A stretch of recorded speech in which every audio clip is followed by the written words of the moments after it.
ternyata segampang itu gitu loh, hanya PMB Talk selesai gitu loh, amazing lah.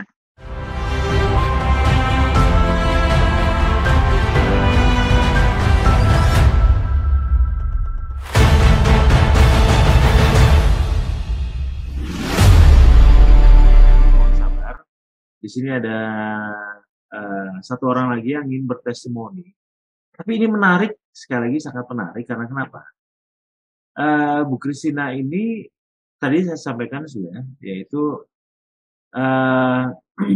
mendaftarkan diri di MOBI ini sebenarnya untuk putrinya, di mana putrinya memang punya masalah dengan diabetes.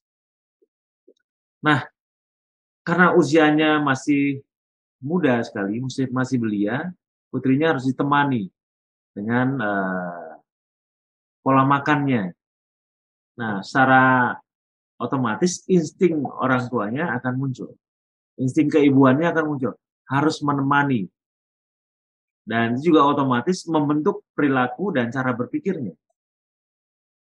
Pada saat yang sama, Bu Christina punya penyakit yang tadi saya sampaikan, kista. Dan tanpa sadari, Bu Christina juga melakukan pola makan yang seperti putrinya lakukan. Apa yang terjadi? Sebelumnya divonis kista oleh dokternya, tapi ternyata sekarang malah menghilang. Nah, saya undang Bu Christina, silakan Bu. Mbak Christina, apa kabar? Baik Pak, selamat pagi.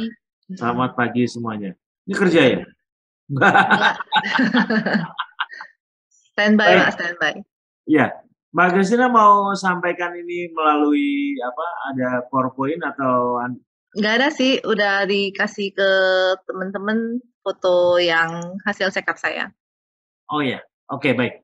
Sekarang silakan Mbak Christina. Ini pengalaman menarik loh. Mbak Christina nggak sakit diabetes loh, tetapi punya masalah kista dan mio.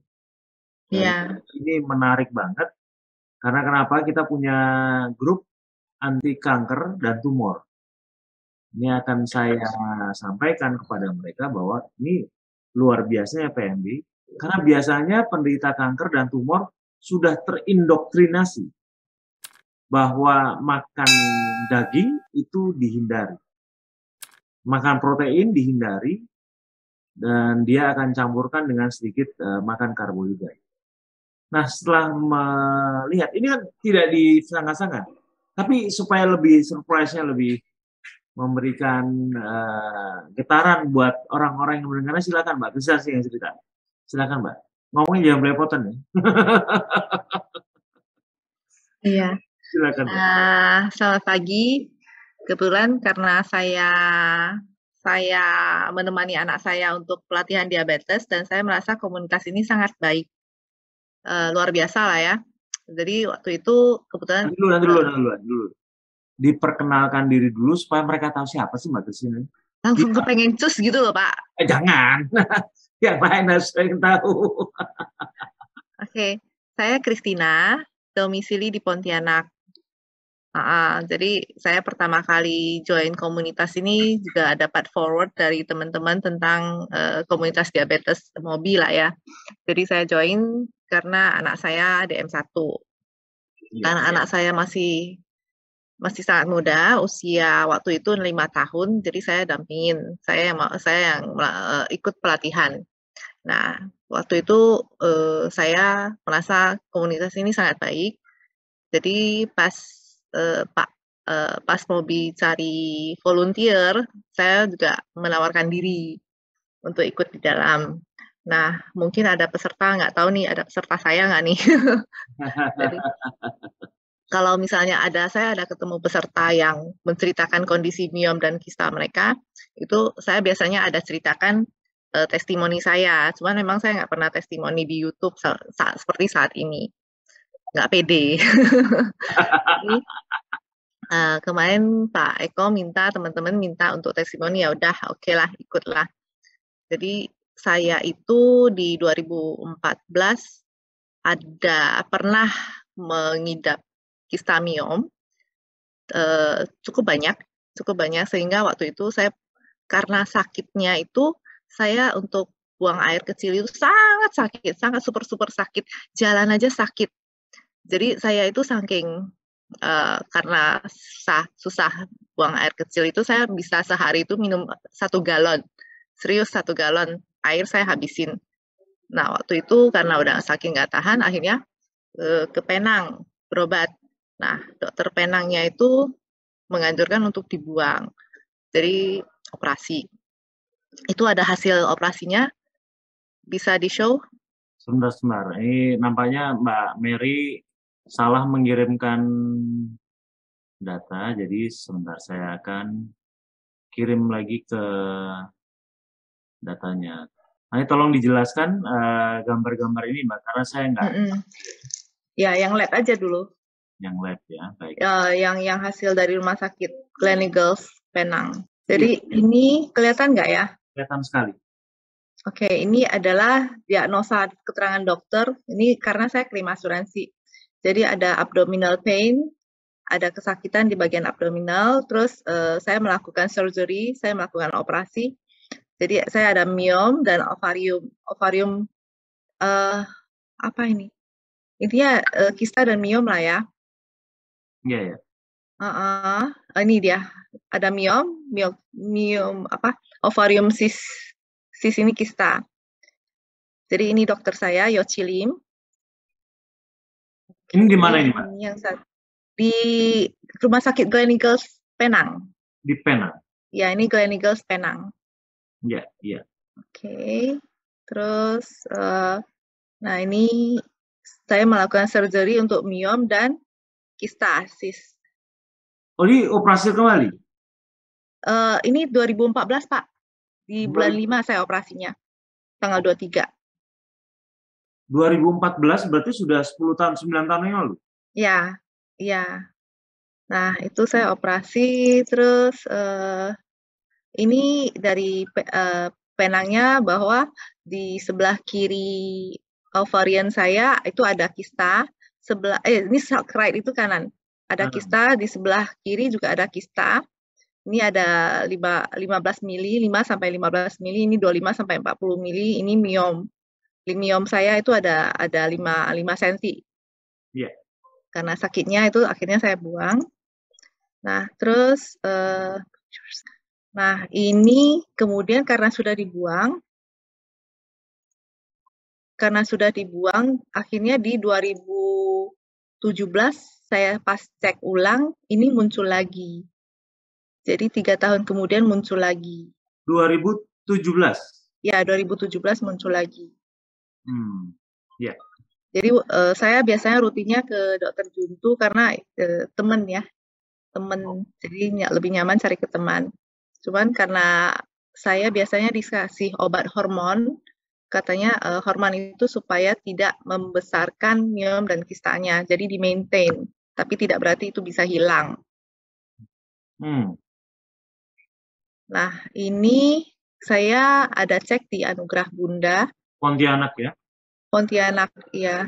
Nah, ini di 2020 saya ada cek di Anugerah Bunda. Nah, di sini ada kelihatan cis, ini kista saya. Ya, kista kelihatan. saya ini ada 2 cm. Ya, ini ada kista 2 cm. Terus ini ada myom 2 cm juga, 2,6 dengan 2,5 diameternya, ukurannya. Ini juga ada myom, ada 3 cm. Lebar dan tinggi dan panjang kali ya, ada yang 5 cm. 5 cm kali 3 lah ya. Jadi hasil diagnosa 2020.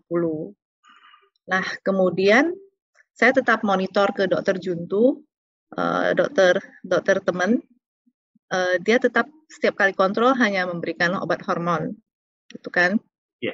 Nah, di 2022 itu di Januari, saya pengen cari dokter di Anugerah Bunda kembali. Saya pengen tahu dengan USG 4D-nya itu, apakah kondisinya seperti apa. Karena waktu itu memang saya udah mulai ikut anak PMB, tapi tidak ketat gitu loh. Tidak ketat karena kan saya tidak diabetes, jadi saya hanya partisipasi lah nemenin dia makan. Saya kira ya siapa tahu dengan setengah-setengah itu membaik gitu kan. Ternyata apa yang saya dapatkan, ketika cek itu, sebentar, itu dokternya kita antri sampai jam 11 malam. Kelihatan nggak sih jamnya? Ya, kelihatan sekali. Kita antri dokter itu sampai jam 11 malam. Dokternya lumayan rame. Jadi hasilnya adalah, ini ada 2. Dia mengatakan bahwa rahimmu itu sudah nggak berbentuk. Ya, rahimmu itu, jadi apa yang dia omongin itu sangat mengerikan lah ya. Kamu itu harus operasi buang rahim. Karena kalau tidak akan membahayakan kamu. Dalam arti kistamu itu juga sudah nempel ke usus. Biasanya harusnya kamu udah mengalami masalah pencernaan katanya, pembuangan. Nah, waktu itu sih saya nggak merasa saya ada keluhan itu karena saya baik-baik aja, cuman ketika menstruasi saya itu sakitnya banget.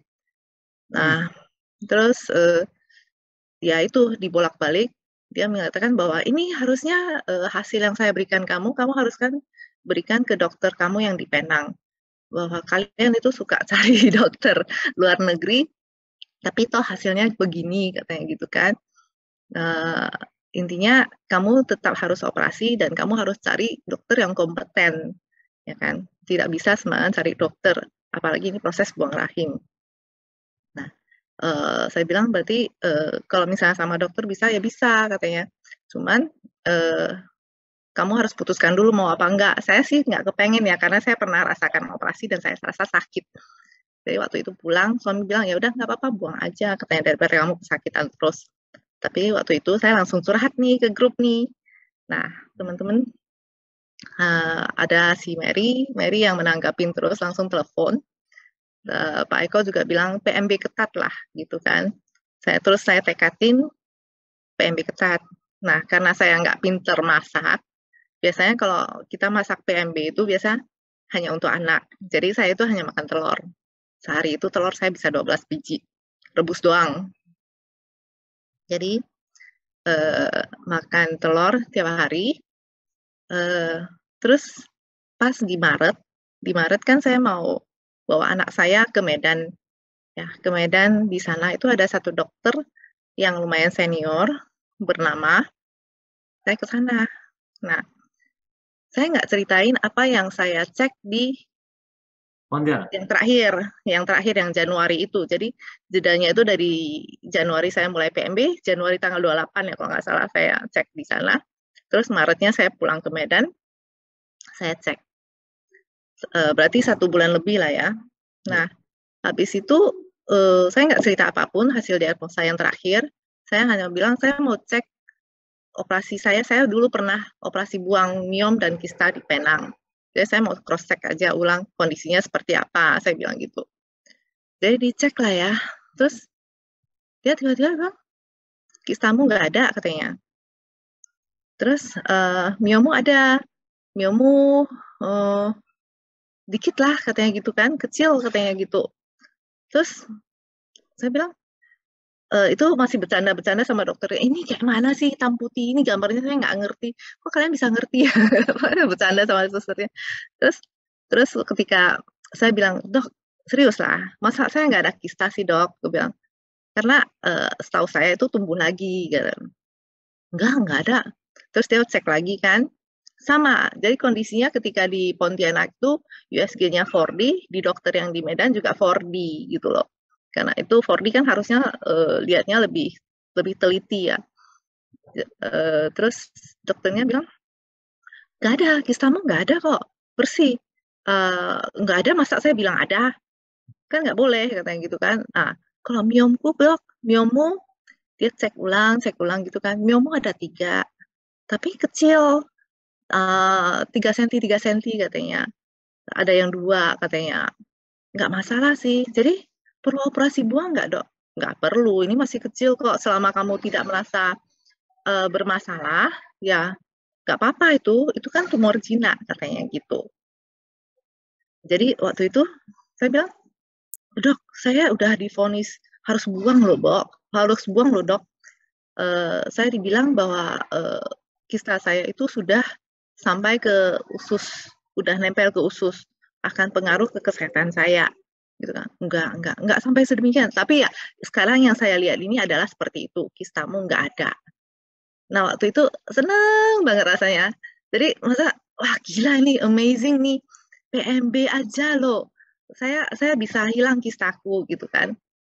Jadi ya itu testimoni yang saya rasakan dan saya rasa sangat mukjizat karena bertahun-tahun saya mengalami kista dan miom ya tidak membaik gitu loh, hanya bertahan. Terus kalau misalnya kita lihat kembali yang di 2020,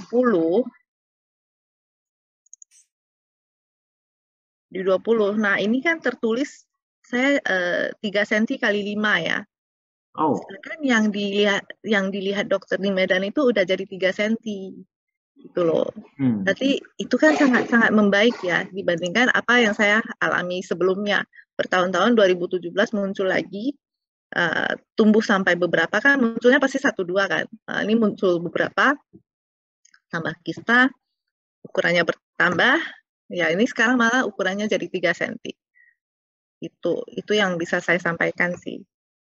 Ya terima kasih ada si teman-teman di Amobi yang memberikan support lah ya, memotivasi.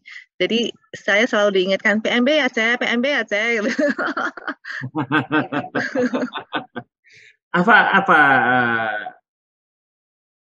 Apa pandangan suami setelah melihat kondisi yang ini, Mbak Christina? Mungkin bisa di-close supaya kita bisa bertatapan wajah. Sebentar Pak, udah close belum ini? Sudah. Ya. Ya. Iya. Ya suami happy lah. Suami lagi di belakang tuh. Oh gitu ya. Panggil. Oh iya. Iya. Mungkin bisa diperkenalkan di sini sekalian. Bentar ya. Ya. Aduh. Chloe. Suami malu Pak. Malu. Ini anak saya. Iya. Anak saya yang kemarin umur 5. Saya join diabetes Mobi ini. Ya, di sana di kita memang ada grup yang khusus untuk parenting untuk anak sakit diabetes. Ya, terus satu yang menarik mengenai miom, sebenarnya mungkin perlu diedukasi pada teman-teman. Apa bedanya, menurut dokter? Apa bedanya miom dengan kista? Silakan. Miom Ya. Miom itu tumor tapi dia berupa daging. Jadi ketika saya operasi di Penang itu saya ditunjukin gumpalan daging. Oh. Nah, gumpalan dagingnya. Kalau kista kan dia berupa cairan. Ya. Jadi mohon maaf ini agak jorok. Jadi ketika proses saya PMB itu, ketika saya buang air kecil itu ada lendir-lendir. Jadi saya heran, biasanya kan nggak ada gitu kan. Ini apa ya? Saya tanya suami, ini apa ya? Kok bisa punya begini gitu loh. Nah, ketika si dokter Medan itu bilang, kamu kistanya nggak ada. Nah, saya langsung gitu, langsung oh berarti itu mungkin kista yang luntur gitu loh. Jadi selama proses itu terjadi seperti itu.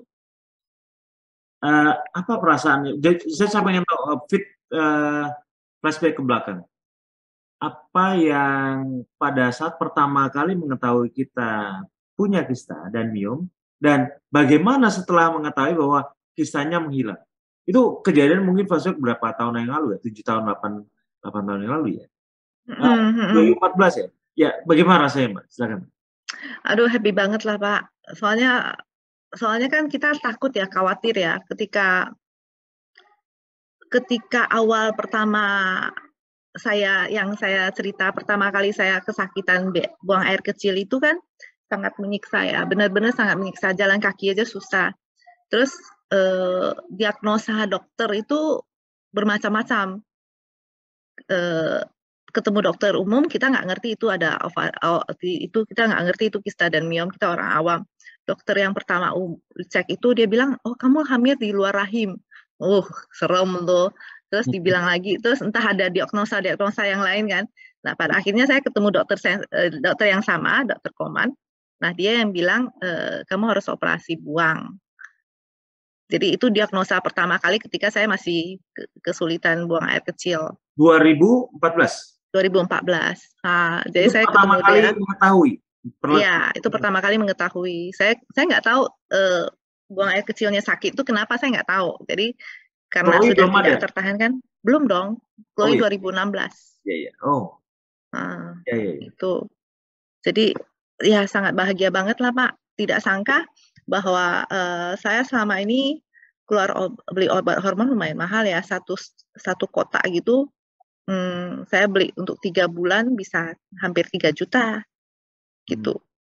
Jadi belum lagi cek dokternya sih nggak apa-apa karena itu temen ya. iya. Eh, dok, obatnya yang mahal, obat hormonnya. Saya, Terus saya boleh tahu nggak, diestimasikan total selama dari tahun 2014 sampai hari ini, sampai sebelum mengetahui bahwa kisahnya hilang, berapa biaya yang dikeluarkan oleh Mbak Christina untuk semua itu? nggak hitung lagi Pak. Tapi yang pasti selama 3 bulan itu hampir 3 juta.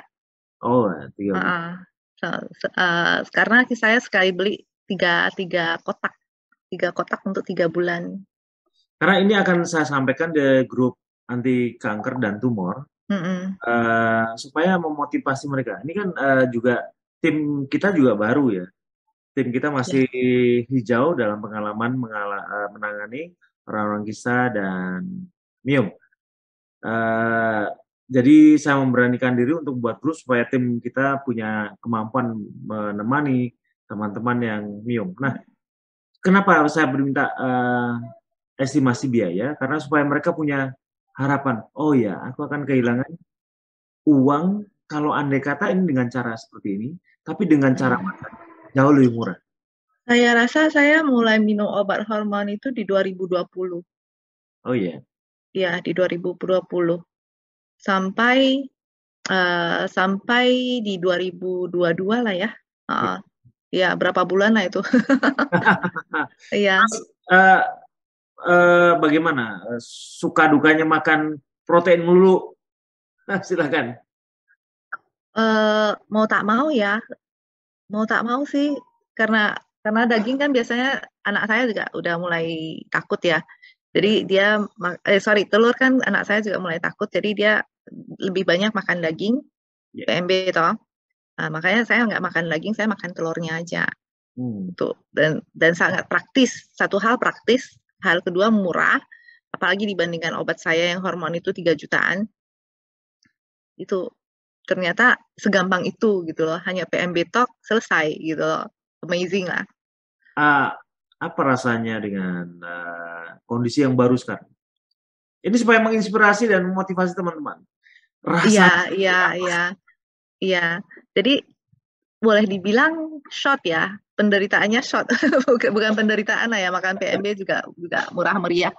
Jadi dibandingkan saya berarti berjuang berapa lama? 2014 sudah dibuang, itu operasinya itu ngeri loh. Saya operasi di Penang, Malaysia itu hampir 45 juta. oh, ya. Mm-mm. Karena saya takut. Ya itulah ada ketakutan. Jadi saya operasi di Penang dan Penang itu alternatif yang paling cepat karena transportasinya mudah dan deket kan dengan Medan. Ya. Jadi 45 juta saat itu. Terus PMB hanya saya berkisar dari 28 Januari sampai Maret lah ya, saya lupa tanggalnya itu.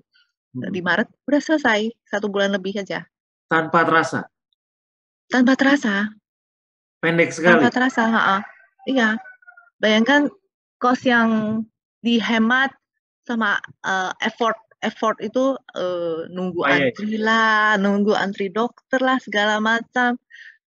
Nggak no less effort sangat apa effort yang sangat minim hanya kita rebus telur terus gua makan selesai gitu. Luar biasa. Keajaiban. Ya. Keajaiban. Dia.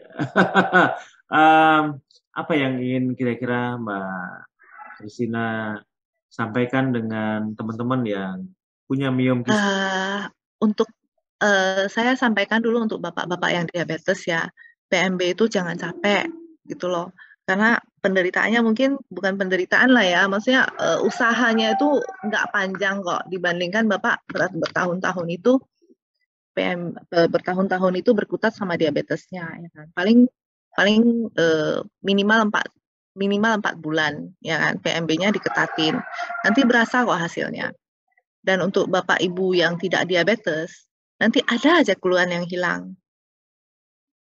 lakukan PMB, tidak apa-apa. Ada aja keluhan yang hilang. Sebenarnya suami saya itu dia PMB itu ikutan lah ya. Kami juga ikutan anak. Dia PMB itu dia trigger finger ya. Dia tangannya gemetar itu. Dia pegang pegang pegang apa sendok.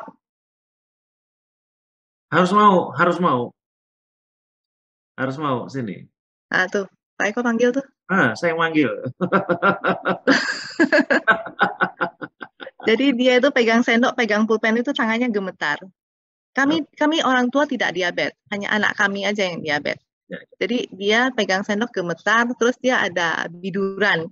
Jadi tanpa sebab itu dia alerginya bengkak-bengkak gitu loh, gatal-gatal. Oh Itu ya. hilang. Oh. Itu hilang. Jadi makanya saya bilang, orang normal pun yang tidak diabetes pun PMB itu pasti berasa hasilnya. Jadi jangan pernah takut sama PMB. Bentar, ini peralihan orang nih. Pernah lihat orang. Halo, selamat pagi. Apa kabar? Baik, baik kok. Iya, saya barusan mewawancarai Mbak Kristina mengenai banyak kemajuan yang Mbak Kristina alami. Dan ternyata aku juga mendapatkan banyak kemajuan atau mungkin banyak perubahan dari Ya, jadi saya sebenarnya sih awal mulanya kan coba-coba ya, karena kita menjalankan PMB kan sebenarnya di awalnya itu untuk anak kami yang berusia 5 tahun pada waktu mulai PMB yang lalu. Jadi sebenarnya di awal itu kami boleh dibilang ikutan, karena apa yang dimakan oleh anak, kalau kita makan berbeda kan pasti dia akan komplain ya, namanya anak kecil ya, loh kok papi makannya ini gitu kan, mami makannya ini, terus dia makannya beda gitu. Nah, sebenarnya tujuan utama saya pada waktu itu tuh bukan terkait dengan ini ya, keluhan yang saya alami ya. Jadi boleh dibilang ini efek yang mungkin kita bilang tidak sengaja kita dapat dari proses kita menjaga untuk kesembuhan anak kami gitu, seperti itu. Jadi memang pada mulanya pun yang pertama kali lebih mencoba itu istri ya, karena ada keluhan miom dan kista ya. Jadi sebenarnya sih untuk keluhan istri di awal kita kan sudah lakukan operasi ya beberapa tahun yang lalu, sudah dioperasi. Kemudian sering kali istri mengeluh merasa sakit. Jadi kita beberapa kali cek ke dokter sampai dikasih obat kimia ya. Tapi efeknya minum obat itu agak mual-mual, dan ya kita sebagai suami ya pasti khawatir dengan kondisinya. Nah pada akhirnya ya begitu anak mulai PMB, istri juga ikutan PMB tuh, gitu. Nah memang di awal kami coba cek ke dokter, yang terakhir itu kita nggak tahu apakah dokter yang nakutin, tapi pada saat di scan itu memang dia bilang ini rahimnya udah nggak berbentuk, saran dari dokter adalah segera dioperasi, dibuang rahimnya, seperti itu. Jadi ya setelah vonis dokter itu ya, kadang vonis dokter memang luar biasa ya, menakutkan gitu. Jadi habis vonis dokter ini istri nangis-nangis ya, nangis-nangis. Ya kita sebagai suami juga serba salah gitu kan, mau kita langsung bawa dia untuk buang rahim misalnya seperti itu. Nah di sisi lain ya, dengan umur yang masih segini istri juga takut gitu. Satu hal yang paling takut, wah nanti habis buang rahim saya menopause dan lain sebagainya. Itu merupakan satu hal yang paling ditakuti oleh istri gitu. Kalau bagi suami mungkin ya santai-santai aja gitu kan. Tapi dengan kondisi istri yang boleh dibilang ya banyak ketakutan, kekhawatiran dan lain sebagainya, dengan dia juga sedih gitu kan. Jadi pada akhirnya kita kebetulan pada saat itu kita mau coba melakukan terapi stem cell untuk anak di Medan. Jadi pada saat kita ke Medan ya istri kita coba cek lagi dokter, kebetulan itu ada dokter langganan. Ada dokter langganan istri yang mungkin dari muda ya, dari muda. Ya, ya, betul. Di Medan atau di Pontianak? Di Medan Pak Eko. Jadi waktu itu kita cek yang kedua setelah PMB, saya lupa setelah berapa lama PMB, tapi pada saat cek itu dokternya sepertinya santai-santai, nggak ada masalah, nggak harus buang rahim ini kecil, ini hanya perlu jaga ini aja, gaya hidup aja segala macam. Kemudian kalau mau obat pun dia kasih obat-obat biasa aja. Di situ kita merasa lega banget ya. Jadi nggak dikasih obat. Jadi dokter waktu itu sampaikan kalau memang mau dikasih obat ya cuma obat biasa aja seperti itu kan. Dan pada saat itu kita memang nggak minta obat sama sekali. Dokternya pun nggak apa-apa, nggak apa-apa. Dokternya nyampaikan nggak apa-apa, ini biasa kok, nggak ada yang harus buang rahim dan lain sebagainya seperti itu. Nah kita ya senang ya waktu itu, senang ya. Jadi satu hal yang lebih senang lagi kan. Karena kalau mau operasi kan bingung anak siapa yang mau jaga, ya kan? Kalau mau operasi kita mesti bawa istri, mesti dirawat. Yang kedua ya hemat gitu. Ya bukan berarti nggak mau keluar uangnya. Jadi tapi kan operasi itu kan efeknya macam-macam gitu kan. Nah itu yang kita takutkan, dan juga ya namanya juga dibedah ya pasti khawatir. Apalagi istri kan tipikalnya cengeng gitu ya. Jadi kalau ada satu hal dia bisa nangis berhari-hari. Iya. Iya, misalnya pulang dari rumah sakit yang diagnosa katanya tuh rahim nggak benar, pulangnya nangis tuh Pak. Nangis berhari-hari, iya. Ya, karena saya juga melihat waktu pada saat kejadian di Ciloto, Chloe waktu itu dites darahnya naik, gitu langsung nangis itu. Iya, memang tipikalnya seperti itu. Jadi ya yang kita dapat ya itu ya hasil dari sebenarnya sesuatu yang kita tidak rencanakan di awal, tapi dijalankan hanya ya kita kebetulan ya untuk anak ya, di awal itu kita untuk anak seperti itu. Saya dengar trigger fingernya sudah hilang, kemudian beberapa masalah mengenai metabolisme tubuh sudah terkendali. Ya. Betul bagaimana? Betul. Ya, jadi saya itu di awal memang ada keluhan, saya nggak tahu ya. Ketakutan saya di awal itu karena ketakutan Parkinson ya, ketakutan Parkinson. Tapi saya masih berpikir, loh kok umur 40-an gini kok bisa seperti itu. Tapi kalau papa saya memang ada keluhan seperti itu. Papa saya ada keluhan karena memang umurnya sudah 80 tahun lebih ya. Tahun ini justru udah 88 gitu, tapi kondisi masih sangat bugar sih gitu. Nah, karena seperti itu jadi saya takut ada turunan nih gitu. Jadi sebenarnya ya ini PMB-nya itu dipaksa sama istri. Dipaksa sama gitu? Istri pada waktu itu. Bisa? Ya, bisa? Itu udah mulai kita agak ini ya. Jadi setiap pagi itu istri pasti ngasihnya telur rebus gitu. Telur rebus ya. Sampai sekarang pun masih diberikan telur rebus setiap pagi gitu. Sampai saya di kantor itu kalau tim saya tuh suka bilang bapak ini penggemar telur, karena setiap hari bekalnya istrinya selalu bekalnya cuma telur doang, telur rebus doang gitu loh. Saya bilang sama tim di kantor, saya bilang ini sebenarnya bukan karena mau makan telur, tapi karena istri saya nggak bisa masak, dia cuma bisa rebus telur aja. Tapi ya dari situ ya bersyukur ya Pak Eko ya. Yang tangan saya sering kalau pegang pulpen itu suka agak bergetar gitu ya. Saat ini sih saya nggak merasakan itu lagi sih. Udah benar-benar nggak merasakan. Alergi mulai berkurang karena memang saya punya riwayat alergi. Kalau dulu di setiap hari itu, pagi hari itu saya nggak tahu apakah sinus atau enggak karena saya nggak pernah cek. Kalau pagi itu saya bangun itu bersin sepanjang mungkin bisa sejam 2 jam, nanti begitu udah agak jam 9, jam 10 gitu, dia mulai hilang gitu. Tapi pasal itu terjadi setiap pagi, Kemudian saya punya alergi biduran yang setiap minggu itu pasti kambuh, dan saya selalu sedia itu ada obat alergi ya, kalau nggak salah mereknya Serini. Sampai sekarang pun saya masih sediakan Serini itu, tapi semenjak itu berkurang. Kalau dulu seminggu bisa hampir sehari sekali itu minum obat alergi. Kalau sekarang lebih masih ada, tapi sudah sangat berkurang. Karbonnya molor.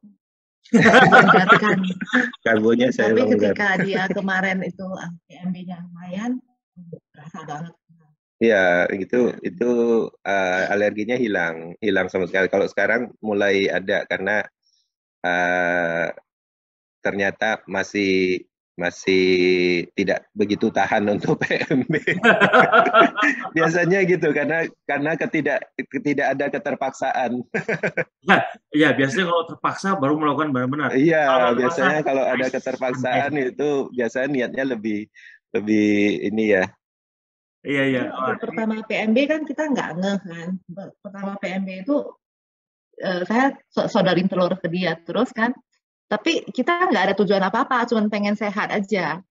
Tapi kok makin kelamaan, kok alergimu? Lu masih minum nggak sih obatnya? Nggak ada. Terus kayaknya tanganmu udah nggak gemetar ya. Oh nanti kita coba cek ya waktu makan ya katanya. Kita coba cek ya waktu makan ya. Nah terus waktu makan itu baru dia aware, oh iya ya udah enggak ya gitu. Jadi tanpa disadari gitu loh. Jadi nggak ada tujuan kemana-mana, hanya pengen sehat, terus malah dapat plus poinnya. Nah, tujuan utamanya itu Pak Eko, tujuan utamanya itu karena istri memang nggak masaknya kurang pandai, jadi memang dia kasih sarapannya itu memang telur direbus dan itu paling praktis, paling mudah gitu. Aku baru kebakan banget. Jadi itu ya. jadi alasan PMB Pak Eko. Iya. Kalau itu keterpaksaan memang. Jangan buka kartu kata Mbak Ria. Buka kartu ya. Rusak nama baikku Pak. Orangnya ada di samping nggak apa-apa.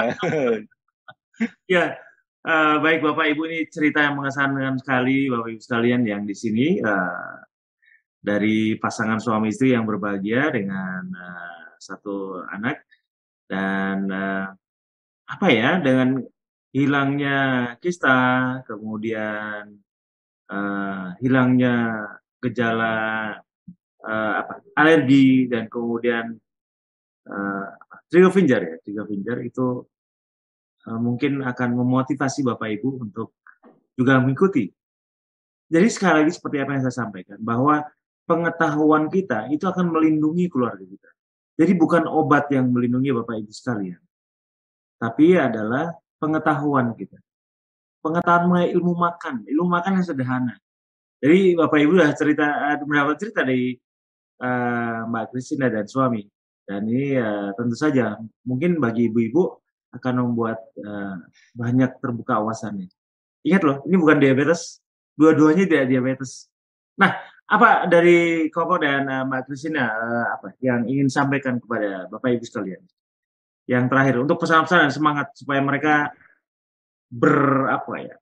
termotivasi, terinspirasi, selalu melakukan, konsisten, persisten. Silakan. Ya, baik kok. Jadi kalau dari kami isi ya, karena kami ini bukan penderita diabetes, jadi pesan kami dan tentunya adalah bagi semua bapak dan ibu yang ada di sini, jangan ragu karena ini bukan obat ya, ini bukan obat, tidak ada efek samping. Ya, yang kita makan ini adalah boleh kita bilang menu yang sering kita temui. Ini sesuatu kalau soal makan bagi kami soal makan ini sesuatu yang kita bilang kita makan itu bukan menjadi sesuatu yang harus spesial dan lain sebagainya karena apapun yang kita makan tujuan utamanya adalah untuk kesehatan kita sendiri. Jadi terkait dengan pola makan karena memang biasanya sih kesulitan kita adalah karena selera gitu ya. Tapi kalau kita lebih berpikir bahwa kalau kita mau sehat, yang kita lakukan ini makan kok, bukan sesuatu yang obat yang kita masukkan dalam tubuh kita, obat kimia yang kita masukkan dalam tubuh kita yang bisa efeknya kemana-mana gitu. Karena belum pernah ada dalam sejarah obat itu tidak ada efek sampingnya. Mau itu jenis obat apapun, apalagi kimia yang kita konsumsi gitu kan. Nah, tapi kalau ini makanan yang kita olah sendiri, yang kita bisa sajikan sendiri, ya kenapa tidak kita jalankan itu, dan ini akan membawa manfaat untuk diri kita sendiri. Jadi saya pikir ini yang perlu kita pertimbangkan dan untuk kita jalankan karena memang yang bisa menyembuhkan kita sendiri, yang menyembuhkan kita adalah kita sendiri. Karena kalaupun dokter sehebat apapun bisa memberikan obat kepada kita, bisa memberikan resep sehebat apapun, kalau tidak kita minum, tidak ada hasil. Nah, begitu juga dengan apa yang disampaikan di dalam MOBI ini, sehebat apapun yang disampaikan oleh Pak Eko, sebagus apapun materi yang disampaikan, kalau kita tidak jalankan, tidak akan ada hasil. Sama seperti yang kita lakukan ketika kita berobat ke dokter. Saya pikir itu aja, Pak Eko. Ya, terima kasih banyak kok.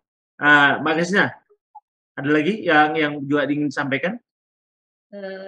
Jadi saya walaupun timnya admin, bukan berarti ini pesan sponsor sih, ini pesan dari naluri bahwa ayo jalankan bareng PMB gitu loh, nggak akan ada ruginya kok. Thank you. Ya, terima kasih banyak untuk Pak Eko, satu lagi Pak Eko. Ya. Jadi istri saya ini dulu malah mau jadi admin ini sebenarnya mau curi ilmunya ini Pak Eko. Oh begitu ceritanya. Mau curi ilmunya. Jujur kita bilang kita mau curi ilmunya. Kenapa? Karena kami banyak bertanya kepada banyak sumber, kepada banyak dokter, dan jawabannya beda-beda. Kita tidak mendapatkan sesuatu yang bisa meyakinkan kita sendiri. Kenapa? Kami boleh dibilang, istri bilang, ya udah nggak apa-apa. Di antara kesibukan yang luar biasa, jadi admin, tujuannya apa? Supaya setiap hari kalau ada pertemuan seperti ini, dia bisa ikut. Dia dapat ilmu banyak. Tujuannya apa? Tujuannya adalah ke anak kami yang berumur 5 tahun tersebut. Itu Pak Eko. Hasilnya? Setelah dicuri, apa hasilnya? Hasilnya ya seperti yang tadi kita sampaikan tadi. Pengetahuan kita cukup banyak ya. Kadang saya juga di kantor sering, cuma memang meyakinkan orang itu tidak semudah itu ya. Di kantor juga ada beberapa penderita diabetes. Juga ada yang sudah pernah join ke dalam grup, tapi ada juga yang masih menjalankan, ada juga yang tidak tahan karena selera.